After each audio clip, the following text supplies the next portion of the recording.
ginagawa mo dito? Nag-aabang ng sasakyan. Ikaw? Ubusan kasi ng tindang yosi kila Aling Celine eh. Eh, Meron ka ba dyan? Kahit isa lang? ikaw. Itinigil ko na yung paninigarilyo ko noong January 1 pa. Ano yung New Year's Ano? resolution? Kung gusto mong magbago, kahit anong oras, pwede. Nung nakaraang linggo, inaya ka naming syumat. Oh. Ayaw mo. Ngayon, pati eto, ayaw mo na din. Ano ka, bagong buhay? Bagong laya? Kasi nga, bukod sa masama yan sa katawan, di ba? Nagmamahal na rin yung alak tsaka sigarilyo. Tapos na nga tayo sa budget eh. Alam ka naman, unahin ko pa yan. Bisyo nga yan eh. Siya nga pala, bakit nga ba parang bigla na lang nagmahal yung yosi tsaka alak? Dati, nakaka-2 kaha ako kada araw eh. Ngayon, 5 sticks na lang. 5 piso na kasi kada stick. Dahil yan sa batas na nilagdaan ni Pinoy noong December 20, 2012. Yun yung syntax law of 2012 o ang Republic Act 10351. Syntax? Tax sa kasalanan? Pag nagkasala ka, may tax. Alam mo, sa syntax law, Oh. pinapatawan ng karagdagang buwis yung mga produkto tulad ng alak at sigarilyo. I see. Eh di, lalong yayaman yung gobyerno niyan. Dadami na naman yung buwis na makokolekta. Kawawa na naman yung mahihirap eh. Baka di na nila kayanin bumili ng sigarilyo. Paano kawawa? Palibasa ikaw uunahin mo pa yung bisyo kaysa sa importanteng bagay. Ibahin mo ako. Tingin mo sa akin, lasinggero? Sunog baga? Pabuli na nga lang talaga naisa batas na ito nga syntax law. No? Mahikayat yung mga kababayan natin, lalong-lalo na ang kabataan at ang mahihirap na itigil na ang paninigarilyo at pag-inom. Alam mo, may punto ka eh. Ako, kung mahal na ang yosi at alak, titigil ko na tong bisyo na to eh. Dapat lang! No? Ayon kasi sa Department of Health o DOH, di ba?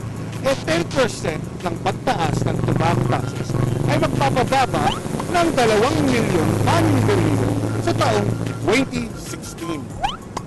Posible. Kung ikaw nga nagawa mo eh, ano pa sila? Tingin ka dito. Oh, ano yan? Yan, Ah. Huwag ka mag-alala. Ah. Hindi ko yasihin yan. Pinabili lang sa akin yan, no? Alam mo, ayon sa pag-aaral, 71% o 7 sa 10 tao ay pumapanaw dahil sa lung cancer. Yan ay dahil sa paninigarilyo. Yan sa buong mundo, ha? Katakot naman yan. Hindi lang yan, no?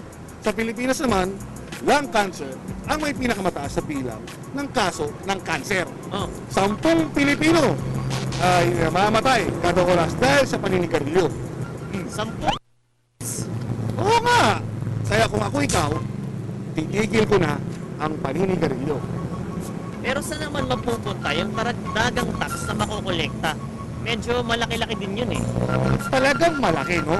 Posibleng makapagbigay ng 33.96 billion pesos na nagdagang kita itong syntax law sa unang taon na magpapatupad nito. 33.96 billion. Wow! Saan nga mapupunta yan?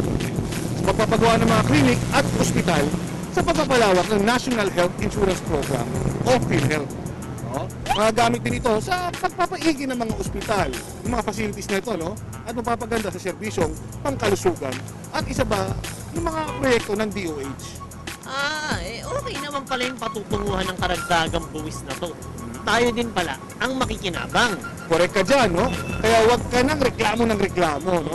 Tigilan mo na yung paninigarilyo na yan at pag-inom. Ang sarap ng buhay, eh.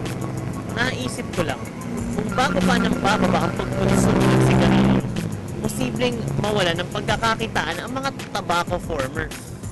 Magugutom yung mga pamilya nila. Wala silang dapat ikabahala. Nakikinabang din sila sa syntax law na to, no? 15% sa mga kuhan kita nyo mula sa syntax ay mapupunta sa farmers o sa kanilang warranty o condo.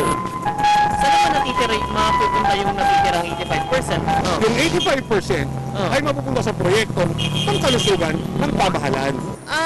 Okay. Noong una kong narinig tong syntax, akala ko imposible talaga na maisa batas eh. Wala nang imposible ngayon, no? Wika nga ni Pinoy, walang imposible sa Pilipinong sumasagwan sa iisang direksyon. Nasa iisang tamang lugar ang puso at handang manindigan para sa kanyang mga prinsipyo. Siya. Mukhang may pupuntahan ka pa. Akala ko ba, sisindi ka? Sana, kaya lang, base sa kwento mo, wag na lang, ulitin mo na Ayun, yan. may takatakbis doon, makisindi ka doon. Di bali na lang. Sayang pa yung pera tsaka yung baga ko dyan. Bibili na lang ako ng candy. Matagal pa maubos. Syntax. Yun pala syntax ha. Salamat! Salamat din sa syntax. Ayun, may taxi, pero wala pala akong pera. Jeep na lang ako. Bahala ka sa buhay mo. Taga lang, sabay ako.